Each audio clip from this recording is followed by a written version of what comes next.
welcome to the DTFF podcast. My name is Scott, and I'm joined with Ash and Todd. Hello. No fire friends. Tonight we're gonna talk about the. It's been so long. FTX. We're not even sure who Scott is anymore. Right. Yeah, here I go. My fresh haircut.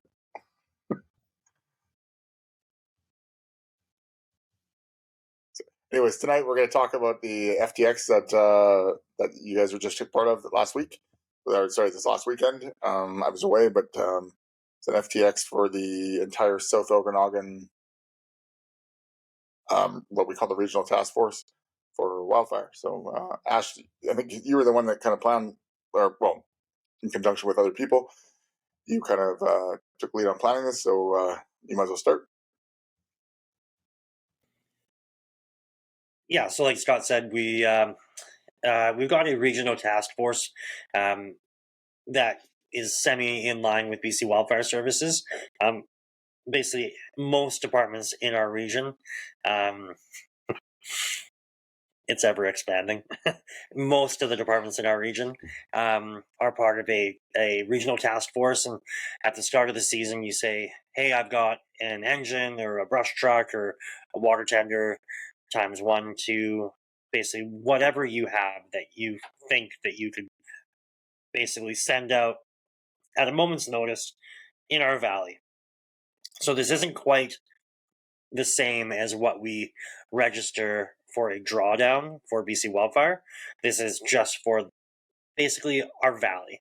So the last couple of years, they've been getting together, doing kind of a kickoff to spring, get everybody together, kind of dust off some skills. The first year was pretty dry. Just basically got up there, got everybody together, had a bit of a chit chat. Last year, they expanded on it, got out, we actually got some water flowing. We had a couple of skills that we got to do. It was good. We had an incident within an incident just to see how that would go. And then this year, Assistant Chief Petrick from Willowbrook reached out to me and said, "Hey, I'm planning this. I'm wondering maybe we do it a little bit different this year. What are your thoughts?" And I mean, the moment that he gave me an inch, I took a bit of a mile, and we started to roll with it. And, rather than going up and doing it in the same space that we always do, we thought, hey, let's change up our location and basically not tell anybody. So in years past, it's been everybody shows up together, we do a bit of a round table, and then we go out and work. Where this year we opted to scratch that plan and actually page ourselves out through our local dispatch.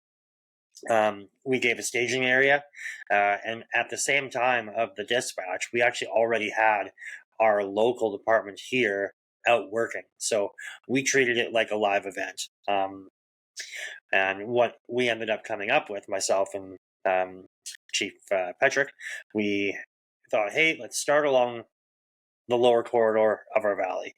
So right off the highway, there was a large piece of equipment that was going to be on fire with embercast going into some of the ground fuels, some pretty heavy winds blowing from the north, which then drove the fire up into the mountain range, which then spread over into our neighboring district, which is where Chief Petrick works. So that was kind of the idea.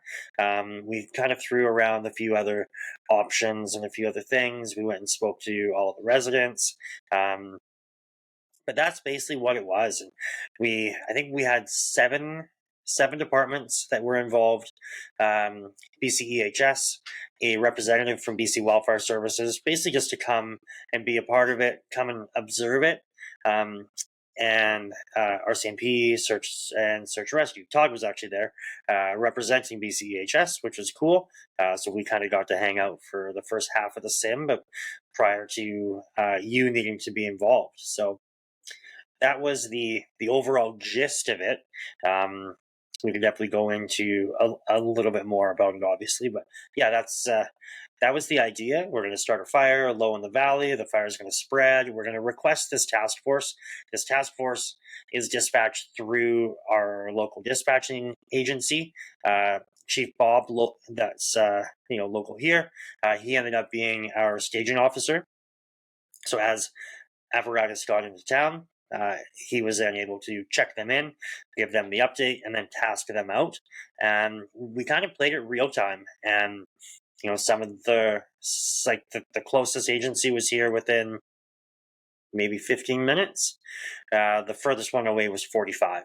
So within that first hour, we kind of had to plan the event where like many steps can happen, but nothing too large yet, because we wanted most hands on deck before like the big events started to happen. So that was the idea of starting low and then moving high, because there was going to be a lot of moving parts between actioning the fire down in the valley bottom until it got up into the neighboring area. I really liked kind of just stepping back and being able to hang out with you in the beginning of it, watching it kind of evolve and having that real-time page out. How the real task force would deploy, I think worked really well. It was neat to see a bit more of the real time structure, how everything's going to unfold. Because when you guys started out, you had that that incident, the initial response to the equipment fire was spreading. You were able to be there out of play, kind of painting the picture for your first engine who arrived as to the IC, like, hey, this is what you see. You're getting a lot of heavy ember cast now. It's starting to run up the hill. You guys can't attack it enough from there, and it's got a good wind pushing. So now we're thinking about structured defense, and you guys started bumping your assets as needed. And then as the situation evolved, like you said, those other trucks coming in, your IC end up asking for a task force leader, and looking ahead of where that fire is going and deployed him. So that was really good to see. Yeah, I think it was really good, Rob. Was the initial IC. We kind of played it like we didn't have a lot of manpower locally here for the day, so they got what they got. So they got an engine full of 5. It started out obviously as a vehicle fire, so that was what they went out and they rolled to. So they were in their structure fire gear. They obviously knew what it was going to be, so they brought their wildland gear with them. But they loaded up the truck with 5, and then we had a brush truck coming with 3 on board at the time, and then they did a bit of a shuffle of resources once the sim kind of started to evolve. I think what was good, because we didn't have a water tender, so Chief Graham sent out the first arriving water tender to help basically support Robin's crew. So we had an engine that was doing structure protection. It was definitely going towards some structures. So once they got the vehicle fire knocked down, they bumped up and they went into structure protection mode. So they got themselves anchored a bit more down by the structures. The brush truck then was out there trying to suppress all of the spot fires, which we had cones, probably 20 cones up in that area that they had to go and action as they were working, and that probably took a good 30-ish minutes. So by that time, we were already getting, we had the one water tender arrived, we had a TFL arrive, so a task force leader got to staging. Chief relayed that to Rob, and Rob's like, yeah, I want to task out the TFL, which is the chief from Willowbrook, Chief Tony. He went up to the top of the hill, where that fire was traveling to, and he set up a secondary command station there, set up a secondary staging area. So as he felt, hey, this is going to need more and more apparatus, let's use this one location as a secondary staging. And as people became available, he was working with Chief Graham down in primary staging, and he was sending more equipment up to him. And just to paint a picture of what the upper side of it looks like. So the bottom side of the fire is obviously the base of the valley. So nice flat bottom. You've got some vineyard. You've got some industrial type area, and then it backs onto a mountain. And there's intermix homes back in the area, and then as you travel south, it goes a little bit more into interface. But where we were at kind of like the tip of the fire was mostly intermix. So one or two pieces of equipment down at the bottom was enough to kind of hold that at bay. Up at the top, you have one means of egress. You have a road that goes in, and then it forks off to the left, and both of them run back in, and it's very intermix. And there's probably, what do you think up there, Todd? Probably 20 homes, Scott? Maybe 20 homes?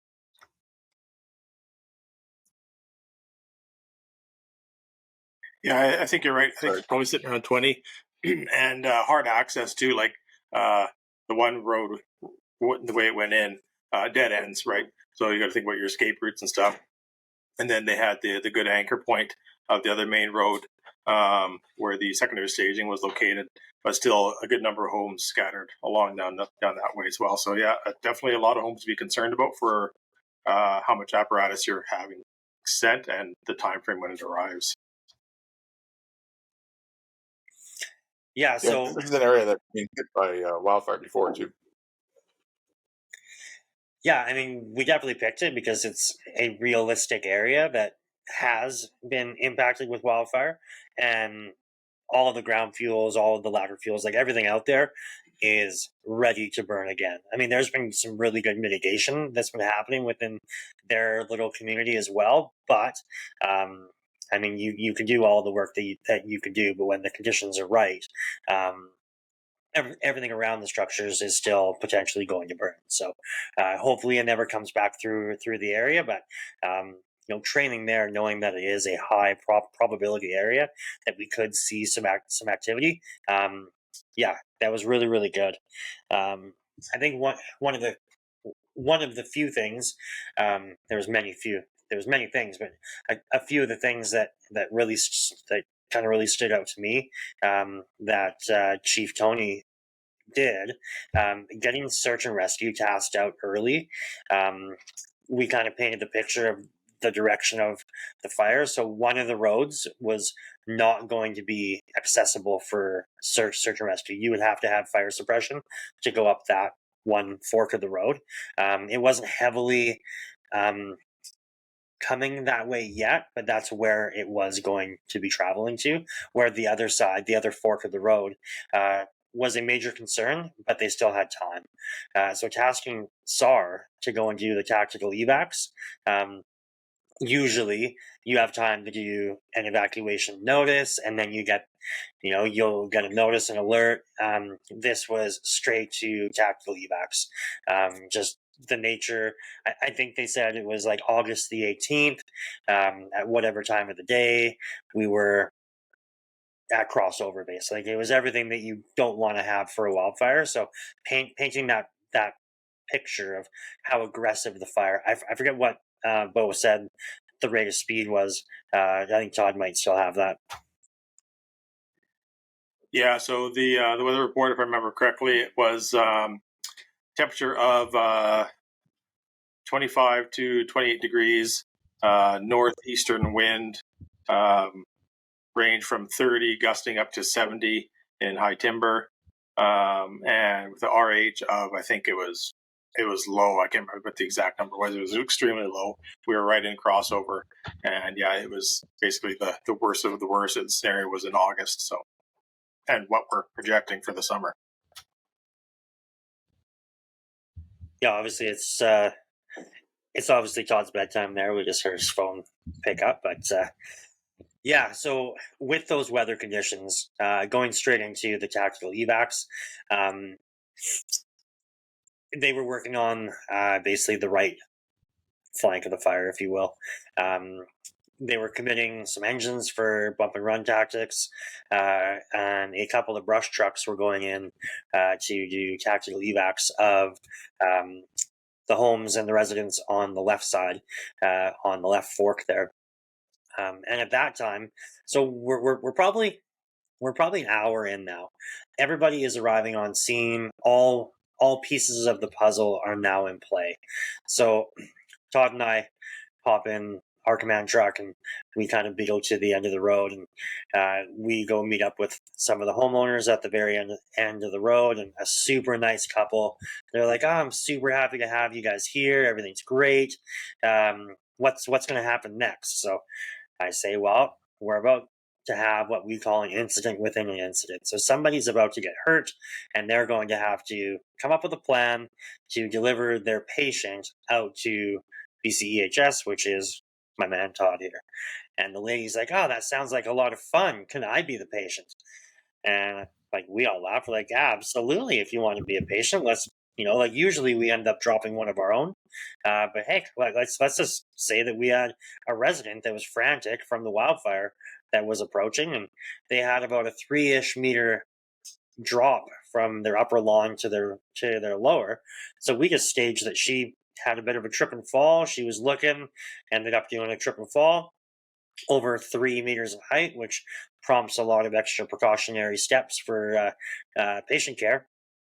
And she got to lay down on the ground while the one brush truck pulls up to do the evac, and the husband's like, "Oh, hey, my wife just fell." And they were both super happy to help us.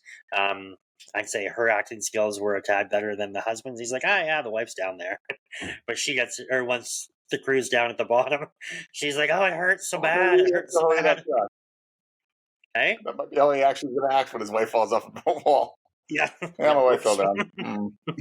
I think she's over there somewhere. Get the old life insurance. So I did ask him, like, "Yeah, do you mind if a bunch of firefighters come and take her away?" He's like, "I don't know. Are you going to bring her back?" I'm like, should we? Yeah, no, he was really happy to help him. So yeah, the guys were really quick. They jumped on down. Because it's a sim, they just kind of had a couple questions for us. And then once we kind of painted the entire medical picture, the one party was down on C-spine right away, while the other was making radio comms to get the next steps going, which in that scenario, like nobody's prepped for transport. Like that's not our job in most scenarios. And Todd, maybe you can touch base on when you would and when you wouldn't, as an ambulance crew, enter into an active fire zone. Yeah, absolutely. So basically, the scenario was we had an ambulance and incident commander at the staging zone up near the fire up by Willowbrook Road. And at that point, because there's active evacs happening and tactical evacuations happening, there's still a fire threat. However, we cannot respond into a evac zone. There is some special parameters, so we need communication with our incident commander, communication with potentially our specialists, and we have our own kind of high-risk hazard rules that we have to follow. And then, of course, communicating with your task force leader or whoever the site commanders are. And we always default back to how comfortable is the crew, because they can still refuse to go in if they don't feel safe or comfortable with it. So for that scenario we were not going to have an ambulance respond out of that staging area up to the scene of the incident. Now for real life events, that totally may be the case. We may have to, as fire departments, figure out, okay, ambulance isn't coming in, how we're going to evacuate this patient, package them and bring them out to that staging area. There is some situations, and I was looking at our policies again today, we can make that decision to go in if safe to do so. So that may be under a vehicle escort if there's no active fire and like obviously a big threat area. So we can, it's not always a hard no, but most circumstances, we're relying on the fire departments or search and rescue to bring that patient out to us. So for that scenario, it was a no-go. Great comms by the initial crew on scene and requesting ambulance to come to them. Task force leader asked me, relayed the information. I said, no, we cannot go. If you guys can bring the patient up to staging, we'll be prepped and ready to receive at that point. So at that point, that was when a second truck arrived. So your Brush 181 arrived. And they had the clamshell and the spinal and the other gear to attend. And your crew jumped into action, assisted the other department there as well, packaging her up, got her on the clamshell. Some quick troubleshooting is, hey, how are we going to package and transport her now. So they were able to slide the clamshell with the patient on it in the back seat of the brush truck, and it worked out well. They had to shorten it a little bit because of the width, but it worked out fantastic. And we talked a lot about just being able to troubleshoot. Like if that wasn't the case, if you couldn't shorten that clamshell, if it was a full spinal or whatever the situation is, well, what's the next step? Is there an apparatus on site that can transport that person out safely? Is SAR on scene? Are they able to assist in that manner? Or if it's a no-go, hey, we have no way of getting this patient out, that needs to be relayed back to the ambulance, and then that incident commander can make that decision. Yeah, I think that's a really good thing to bring up, and maybe not everybody's aware of it. So, like, we don't do patient transport, but when the shit hits the fan, if it's one of ours for sure, or in that scenario, if nobody else is coming and you have to get somebody out of a bad way, your standard clamshell on its shortest length will fit sideways across the seat, in the back of, I'd say, a 2016 era or newer pickup truck. I mean, our brush truck's a 2016 F350, but it fits in the back of like our new command truck and most other ones.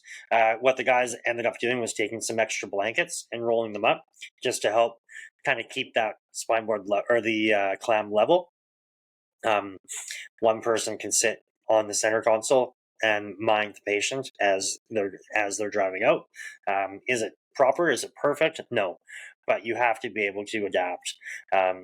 And there was a lot of that happening. I think that was really, really good. So yeah, kudos for patient care. Kudos to the crew there that had to do a quick pivot and move on it, and they got the patient out to Todd out at the ambulance there, and yeah, she made a miraculous recovery quite quickly once they were out in staging. And while all of that is happening, there was an update from dispatch that one of the homeowners that stayed behind to prep and fight the fire because they were stubborn and they wanted to be there. They ended up calling 911 saying, hey, I've got flames coming from my house. The fire has impacted my structure. So there's already 2 brush trucks that are tasked out to dealing with this medical, and then a structure fire comes in. So Rob actually was the first truck that was closest, so they got tasked to it, but they have already been flowing water. So they had, at that time, maybe 50% water left. So they get on scene, they update the TFL, hey, we're on scene, but we are going to need some water. Well, it just happened that there was some water stations that were getting set up, so there was some bladders dropped, and we only had, I think, 1 water tender left that had any water in it, while the others were out getting filled up again. So quickly became an issue with water management.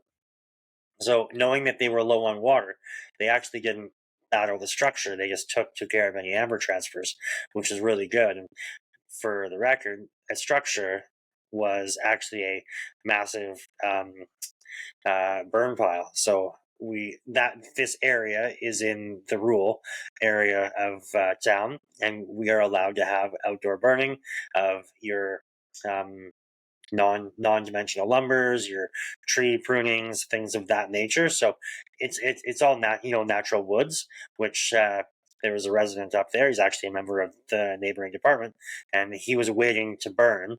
And we're like, hey, if you're going to burn, why don't we burn on Saturday, and we'll call it a structure fire. So we got his pile going. It was rocking.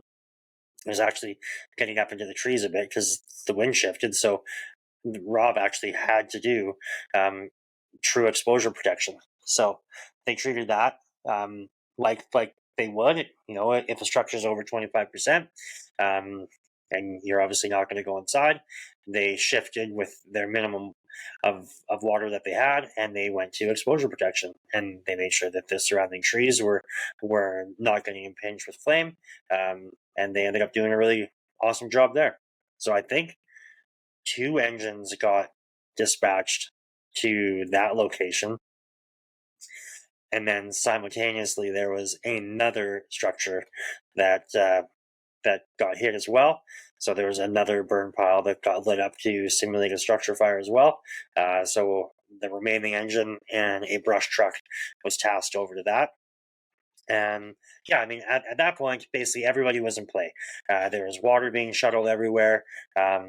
They overcame their shortfall of water quite quickly, which is good. And then yeah, everybody just kind of completed their task. The only other thing that I wanted to mention that I kind of skipped on coming through it was, I think, right around the time of the patient, Tony requested if there was any other TFLs on scene, knowing that the incident was getting a little bit too large for him to deal with solely. So much like Rob did down at the bottom of the valley, knowing I'm going to be stuck down here, I need a TFL to go up there and take over command of the secondary area. Well, once we all got on scene, Tony realized this is too much for me. He was losing his span of control, which is true. Like, it was done like that for a reason. We wanted to see if there was going to be a shift, and there was. I didn't care, as one of the guys that was setting it up, if they used a TFL. You could use a captain. You could literally use anybody that has that that sort of command experience in a scenario like that. Like, use somebody and drop that span of control down. So luckily, Deputy Chief from up the valley, Leslie, she took over as TFL2, and ended up divvying up the crew. And they were kind of a unified command. So we had TFL1, TFL2, and nobody was really like the main command, because it was all happening so fast. I think Tony was still kind of like the number one, and he was running the scene. But he also had people that were directly under him, and then Leslie had people that were under her. But everything rolled out really, really well. I have to give kudos to everybody that was there. Everybody moved with a purpose. They weren't running. They weren't being spastic. They were moving with a purpose. They were working hard, taking it very, very seriously. And I talked to Bo from BC Forestry a bunch throughout the sim, and he was really impressed with what he saw. And he's like, I wish more people in the area did things like this. It gets you working with your neighboring departments way more frequently. So the first time that you start to see these people isn't out when the shit's hitting the fan. Like you're shaking hands, you're chatting, you're just getting to know some of the people that are around you. And I think there's a shit ton of benefit to do that over a sim rather than waiting until summertime when things go sideways. Absolutely. I think, I was very fortunate because I was in the incident command role with the ambulance within that unified command structure. And so I was able to really sit back and just kind of observe and listen to everybody, how it got kind of all played out. And it was definitely the move when Tony tasked out a second TFL. It freed up so much, and the communication was fantastic. Everybody was short and concise, and just, again, standing back and watching how everybody worked together, it just really reinforces that for this summer when shit kicks off, right? So that was really good to see. Yeah, so that's basically it for the sim. The initial page went out at 7:50 in the morning, and we called actual stop at 11 o'clock. So from start to finish, wasn't crazy long, but it was long enough and realistic enough to get everybody working, to get that stress level up. And like any good sim, we came back down to the hall here. We had some pizza and some soft drinks, and yeah, just basically got to hang out with everybody for 25-35 minutes and chat about all of your wins, some of the things that you wish maybe went a little bit different, but there really wasn't a lot of that. Like, everybody, I think there was a few people that were hard on themselves, but there was no reason to be. Like, I know Tony's like, oh, I wish I called for the second TFL faster. I'm like, yeah, maybe, but you did fine. Like, there was no point where it was like, shit, if he really should have done this sooner. Nothing that was done was bad. Yeah, no, everything was really, really good. I think as firefighters, we're always kind of our worst critics. So there was a bit of that. So I just wanted to make sure I kind of went around and chatted with as many people as I could and just kind of reassured, like, hey, this might have been a bit newer for you guys. Like, this is something that we do almost every Thursday. But for the people that aren't as familiar with going out there and doing these style of sims, yeah, it was really, really good. So yeah, that was it for Task Force 24 training sim. So back to the beginning, were they coming from their neighboring departments, or were they already in having a meeting with us? I can't remember how you had it organized. No, so they were at home. So at my home, like on their couch home. So they already had some pre-set out members that were going to come. A few of the like chiefs or captains or whatever were the ones that went down just in case like extra people showed up and tried to hop on a truck that maybe they missed the memo or whatever. But there were people from each department that responded to the page from their house. So it was as close to a real-time rollout for everybody as possible. I'd say we were probably the only people that cheated because we were like, it was our own home system. And like, we also didn't want our portion down at the bottom was like the most lame part that we had to kill time, right? Because we had to keep our guys busy, but if we waited until they came from home and then like we only had so much time, so I kind of told all of our guys like, hey, I want you at the hall no earlier than 7:45. You'll be there no later than 7:50. Kind of wink, wink, right? So I'd say most of our guys were at the hall by 1:45. But they didn't know what we were taking. They didn't know whereabouts we were going. And then at 10 minutes to 8, dispatch toned us out. And then when Rob requested, dispatch toned out the entire task force. So everything was done live. Was it they weren't responding code 3, they were just kind of routine, or how was that? Yeah, so we asked everybody to respond to staging non-code 3. So they came routine, but once they were in town, so basically once they left from staging, they treated it like an active AO, and it was lights on with no sirens, much like you would see on any wildland scenario that will happen throughout the summertime. So we obviously went out, we put it on our Facebook Friday night, and then again Saturday morning, just to let the residents know there is going to be a sim that's going to be that's going to be happening in our neighborhood and some of our neighboring areas, just so we didn't give away too much of it. We didn't want to say where, but just be aware there will be some fire trucks rolling around with lights on. This is just for training. Again, like our community is so great. Like they welcome us and they welcome these events with open arms. So I know there's a lot of grumpy people in the world that would be like, this is bullshit. Like, why are you guys doing this? No, like everybody that we saw out there, everybody that commented, it was all big positivity, which is awesome. Yeah, because essentially this whole month we're doing last week we had a scenario, trucks driving everywhere, or we had a big thing where trucks were driving everywhere. We had this big thing, and then I think at the end of the month we have another thing happening. Yeah, we do a lot of scenarios, which is good. Yeah, but the town always embraces it. Where was our staging at? So initial staging was actually at our hall because we weren't sure, like we were sure, but like Rob and Bob had no idea like where this was going to travel. So having everybody come in, check in at the hall, and then get tasked out, which worked out really, really well.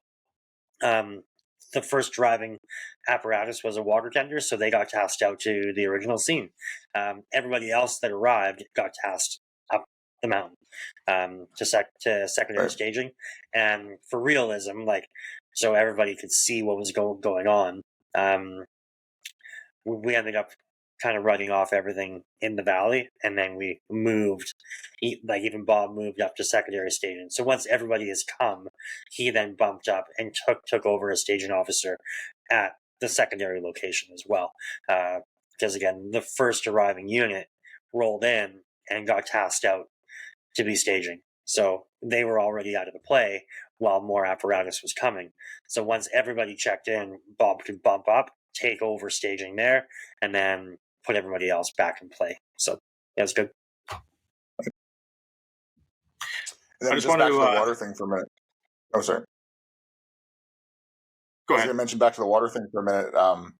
You'd said they were down to 50% water, which in reality they only had 30% left because protocol is at 20% we kill the water unless it's absolutely needed because for safety. It's like if we need it as a defensive line. So yeah, like there's that protocol in there as well that a lot of people don't know about. Like our guys know about, and most firefighters know about, but people out there might not know that we actually will shut down at 20%, keep that 20% in reserve for protection for us. Yeah, that's a really good point, and kudos to Rob for being aware of that. Yeah, he wasn't just out there flowing water all willy nilly. He relayed that info that they were going to be short on water. Basically said we're down to half a tank, so that means they've only got like less than a quarter of a tank left that they can action the fire with, which is why they got a secondary engine en route to the first location. Just because, hey, let's get Rob there first. His crew's close.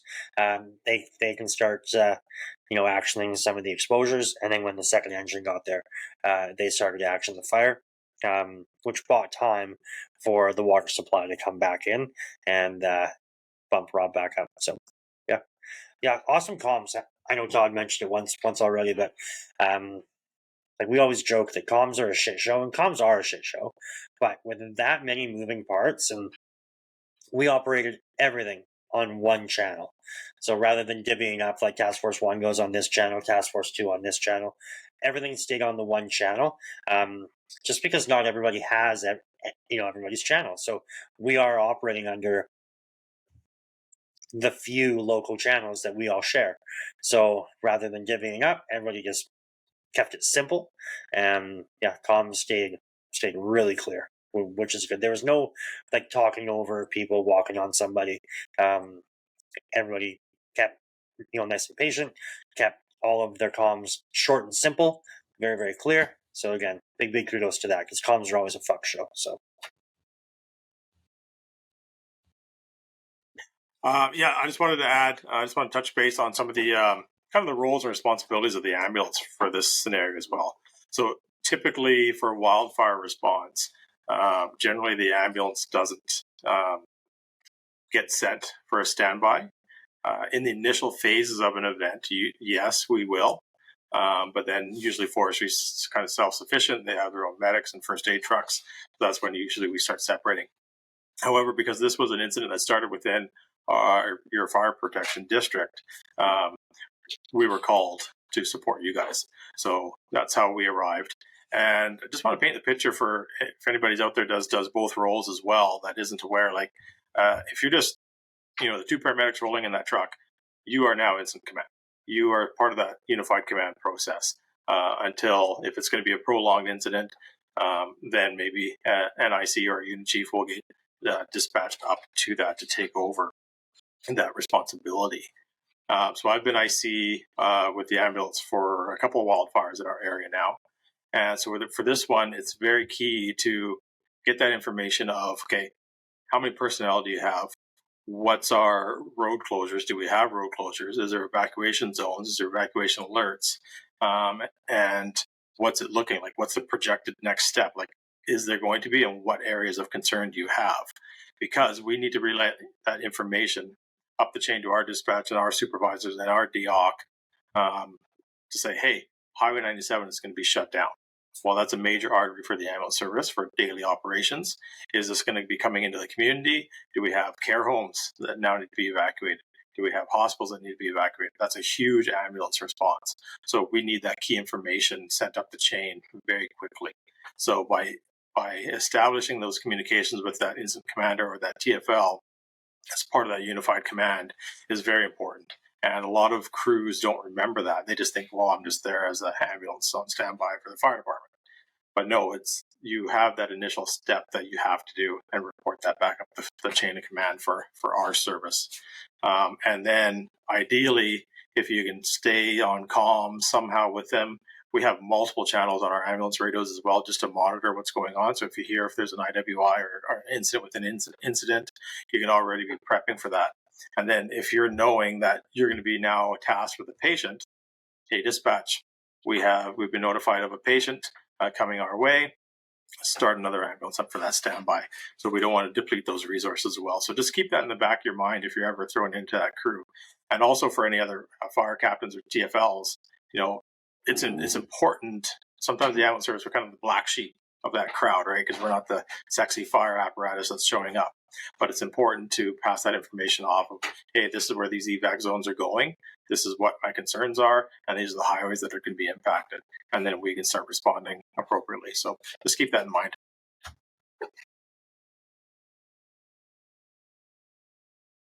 All right. Oh, sorry. Drop the mic. Mic drop.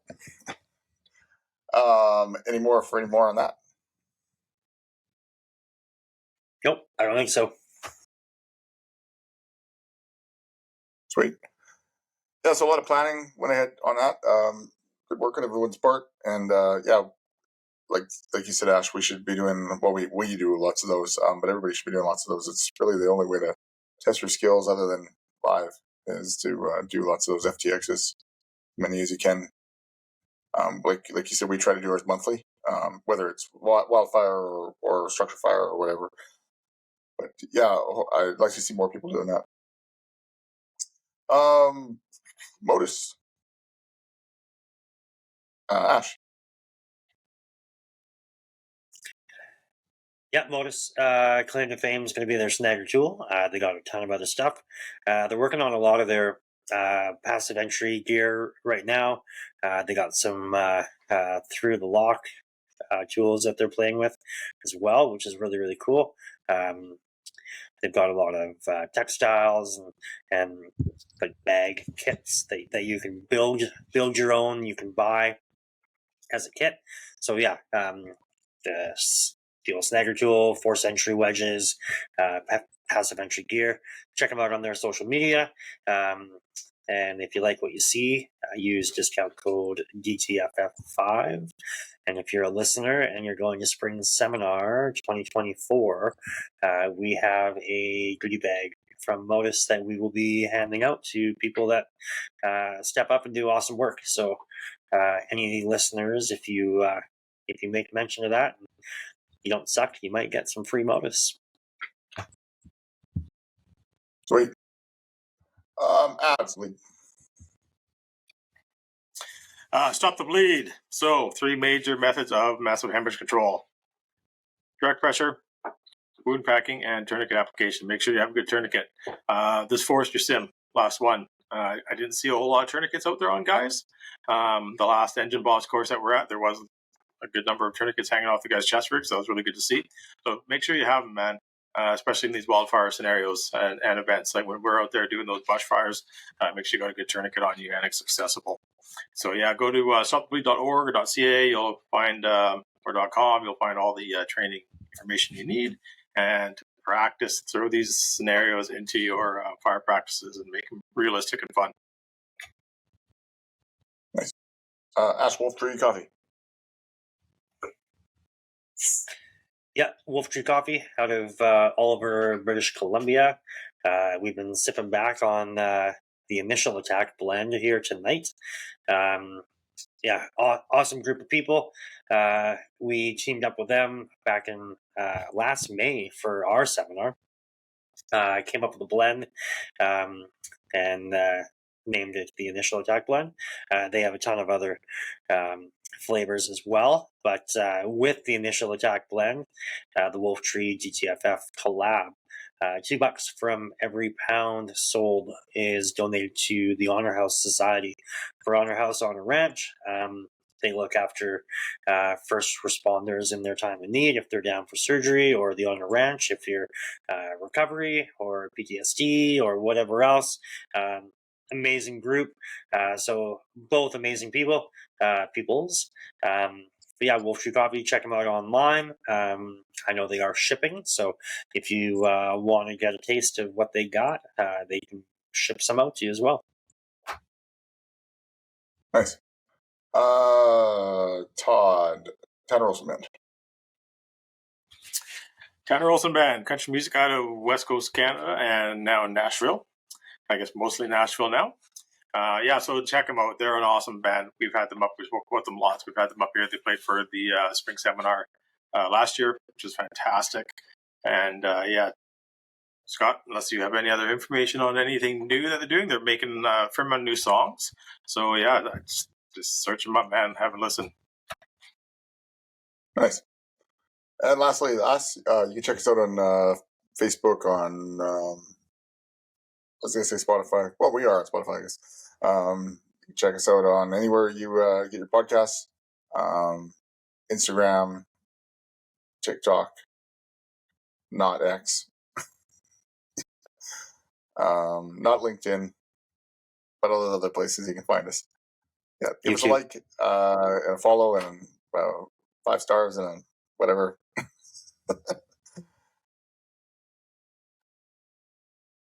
Anything else? I thought you were going to say 2 stars and a wish. Oh, 2 stars and a wish. Yeah, give us 2 stars and a wish. Sorry. T-shirts. You guys are selling T-shirts at the seminar. And if you want to buy a T-shirt, you can get it at Todd. Do you know it now? You go to our Facebook, and there will be a link there for an email, and you can email us, and we'll get that information and sell you a shirt. Nice. All right. I think it's time to say goodnight. Ash. Thank you. Have a good night. Todd. Have a good night, everybody. Thank you. Good night, everyone. Stay safe. Stay DTFF.